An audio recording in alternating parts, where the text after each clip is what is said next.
become known for my abilities in sales. And I was working at Wisconsin Memorial Park. It's where Oprah Winfrey's mother and sister are in their marble mausoleum. Now, a gentleman had gotten my number, and he's what we called in the business a headhunter.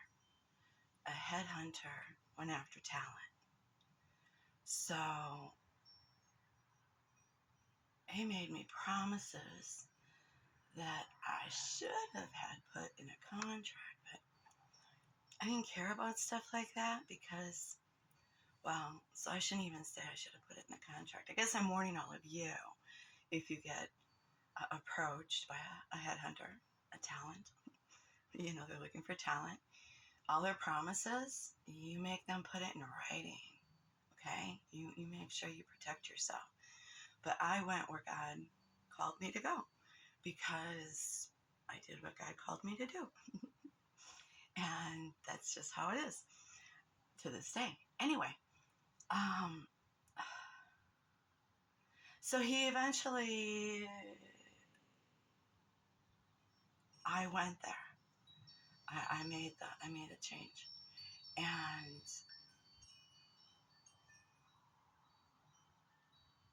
in this place of change, at the new, shall we call, death industry that I started working for, it has to remain nameless here because of what I'm going to tell you.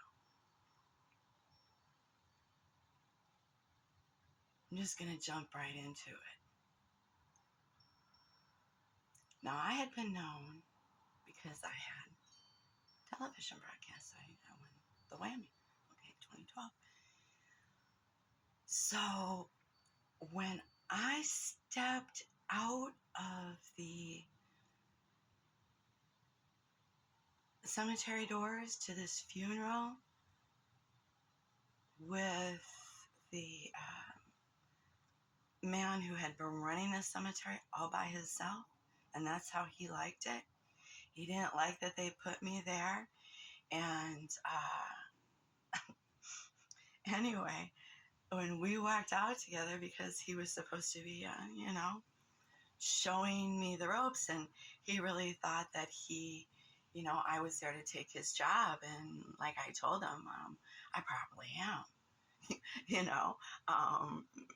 Show me what you want. Show me what you do. I don't care. It didn't matter to me because God put me there, and I was going to learn it either way.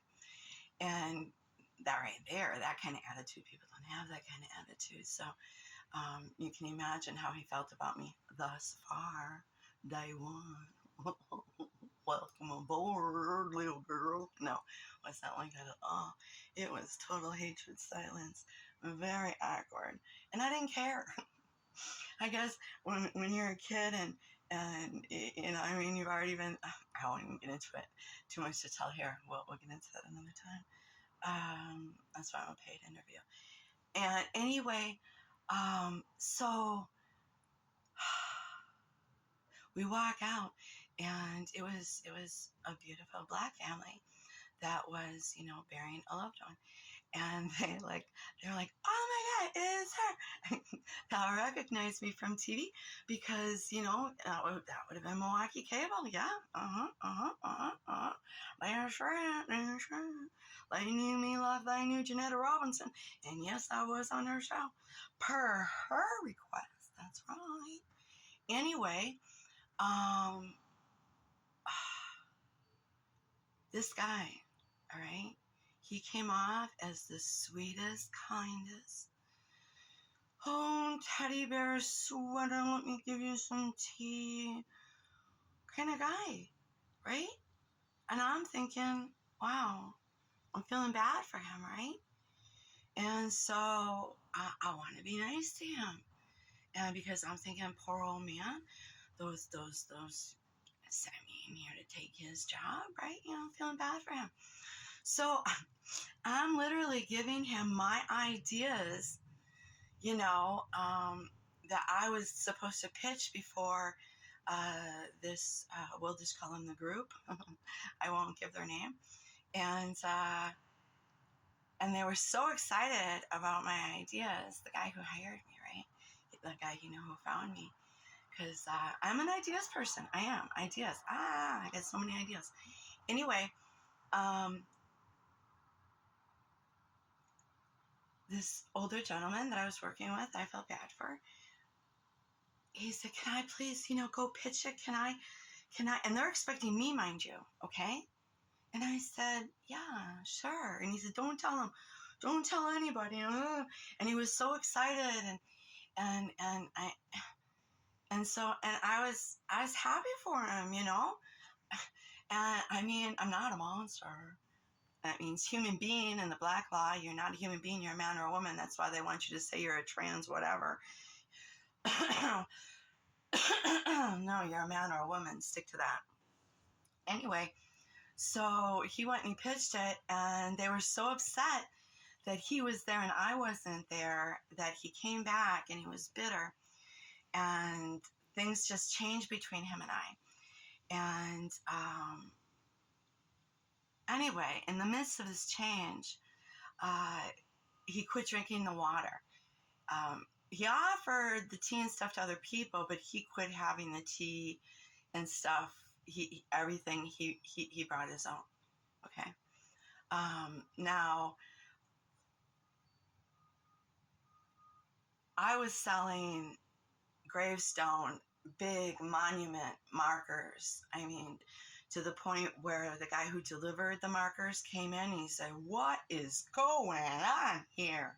This place is on fire. And the older gentleman, he looked at me and he went, yeah, meet the fire. And yeah, I called people. I was upfront, let them know, actually I called everybody. And I won't even get into it, but I'm just very to the point. There was no blah, blah, blah sales. Yes, I just snorted because I was passionate. Death is a serious thing. You don't just bury a loved one. Anyway, this son of a bitch, this motherfucker, this nice old grandpa motherfucker son of a bitch was diddling the bodies, all right? He was saying they were fucking buried when they weren't fucking buried, okay? Moms, boys. This motherfucker had bodies lined up, and when I called this motherfucker on it, and I said, what kind of a man stays alone with the bodies and comes back at night and is alone with these bodies and says that they're buried when they're not, and tells the family, oh, I'm going to take care of it, and doesn't let the family witness the burial because you're going to fuck around with the mother, you motherfucker, or the son, you motherfucker, sick son of a bitch. And that's what's going on out there, people. And when I called him on it, and I said, what kind of a man stays alone with and I called this motherfucker on it, and I told the company, I called the fucker who headhunted me, and I told him what he was doing, and he says, I warned him not to do that. I said, you knew? You fuckers knew? Oh, I got so much to fucking say. And so then, yeah, you bet I fucking called the police. I called the fucking police. I showed the police the internment orders. Guess what fucking happened? Nothing. Then I went to the fucking news, and then guess what happened? Guess what happened? They filmed me, and guess what happened? Fucking nothing, because it's all connected to the mob, motherfuckers. Get it? Get it? Get it? Get it? Get it? Get it? Get it? Guess who works for the funerals, the cemeteries? It's the mob, motherfuckers. And guess what? This was a rich motherfucker. He lived in a fucking palace. The boys who dug the graves, they had to like carry shit out to his house, and he said, man, this motherfucker, it's a marble palace. He said, that fucker's got statues. He comes from a shoe business. These are rich motherfuckers. What are you gonna fucking do about it? What are you gonna fucking do about it? Nothing, because the rich rule the fucking world. Protect yourself, motherfuckers, and ask Jesus to come into your heart. Wake the fuck up and read your Bible.